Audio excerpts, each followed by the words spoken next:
वृंदावन में निधिवन नाम से एक जगह है जहाँ पर श्री कृष्ण का प्राचीन मंदिर है। इस मंदिर और वन के बारे में कई तरह की जनश्रुति प्रचलित है। कहते हैं कि यहाँ पर श्री कृष्ण रोज आते हैं और रात में रासलीला करने के बाद यहीं पर शयन करते हैं और सुबह होते ही चले जाते हैं। आइए जानते हैं इस अचरज भरी बातों का रहस्य। निधिवन के मंदिर में शयन आरती करने के बाद सभी श्रद्धालुओं को बाहर निकालकर मंदिर और निधिवन क्षेत्र को करीब 7 तालों से बंद कर दिया जाता है। ताला बंद करने के पहले मंदिर के गर्भगृह में भगवान के लिए नीम की दातून, पान का बीड़ा, लड्डू और श्रृंगार का सामान रख दिया जाता है। रात में यहाँ कोई नहीं आता है, लेकिन फिर भी आश्चर्य की बात है कि 7 तालों में बंद मंदिर को जब सुबह खोला जाता है तो पान चबाया हुआ, दातून की हुई और लड्डू खाया हुआ और श्रृंगार का सामान बिखरा हुआ मिलता है। कहते हैं कि इस मंदिर के दरवाजे अपने आप ही खुलकर बंद हो जाते हैं, लेकिन ये किसी ने देखा नहीं। हालांकि लोग इस संबंध में अपने अनुभव जरूर बताते हैं। मान्यता अनुसार इस मंदिर को तानसेन के गुरु संत हरिदास ने अपने भजन से राधा कृष्ण के युग्म रूप को साक्षात प्रकट किया था। यहाँ कृष्ण और राधा विहार करने आते थे। यहीं पर स्वामी जी की समाधि भी बनी है। रात के समय यहाँ पर कोई नहीं जाता। कहते हैं कि जिसने भी यहाँ पर रात को रुककर इस रहस्य को जानने का प्रयास किया है, वह सुबह बेसुध और आनंदित सा मिलता था। 2 या 3 दिन बाद उसकी मौत भी हो जाती है। शाम के बाद ये मंदिर बंद हो जाता है और ये भी कहा जाता है कि अगर यहाँ कोई छुपकर रासलीला देखता है तो वह अगले दिन पागल हो जाता है। रात में यहाँ कोई भी नहीं रुकता है। स्थानीय लोगों के अनुसार ऐसा बरसों से होता आ रहा है।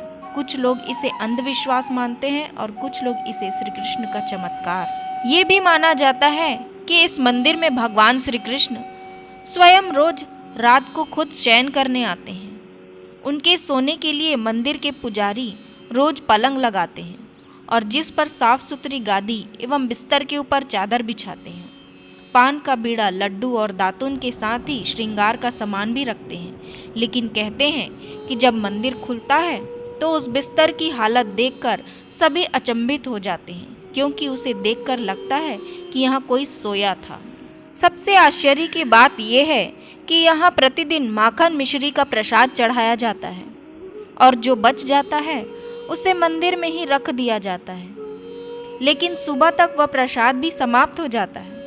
आखिर कौन खा जाता है वो प्रसाद? जनश्रुति है कि प्रतिदिन मंदिर के अंदर स्थित रंग महल में कृष्ण राधा का पलंग लगा दिया जाता है और पूरा रंग महल सजा दिया जाता है तथा राधा जी का श्रृंगार सामान रखकर मंदिर के दरवाजे बंद कर दिए जाते हैं। जब प्रातः दरवाजे खुलते हैं तो सारा सामान अस्त व्यस्त मिलता है।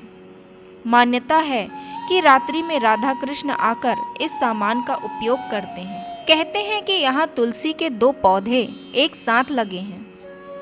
रात के समय जब राधा और कृष्ण रास रचते हैं तो यही तुलसी के पौधे गोपियां बनकर उनके साथ नाचते हैं। इन तुलसी का एक भी पत्ता यहाँ से कोई नहीं ले जाता। जिसने भी गुपचुप यह कार्य किया है वह भारी आपदा का शिकार हो जाता है। इस मंदिर के परिसर में उगने वाले पेड़ भी अजीब हैं। यहाँ के पेड़ की शाखाएं नीचे की ओर बढ़ती है।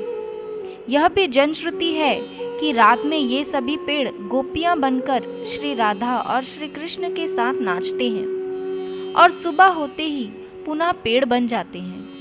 इन सभी पेड़ों को गोपियां ही माना जाता है। श्रीमद् भगवद गीता के 10वें स्कंद में रास पंचाध्यायी में भगवान श्री कृष्ण द्वारा शरद पूर्णिमा को यमुना पुलीन में गोपिकाओं के साथ महारास के बारे में बताया गया है।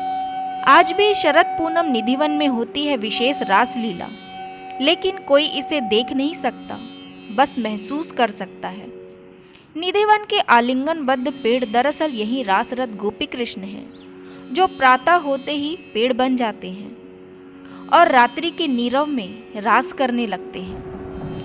यहाँ के आसपास के अधिकतर घरों में खिड़कियाँ नहीं हैं और जिनके घरों में हैं वे शाम की आरती के बाद खिड़कियां इस डर से बंद कर देते हैं कि कोई मंदिर की दिशा में देखे नहीं, अन्यथा वह अंधा हो जाएगा। वीडियो अच्छा लगा हो तो वीडियो को लाइक और चैनल को सब्सक्राइब ज़रूर कीजिएगा।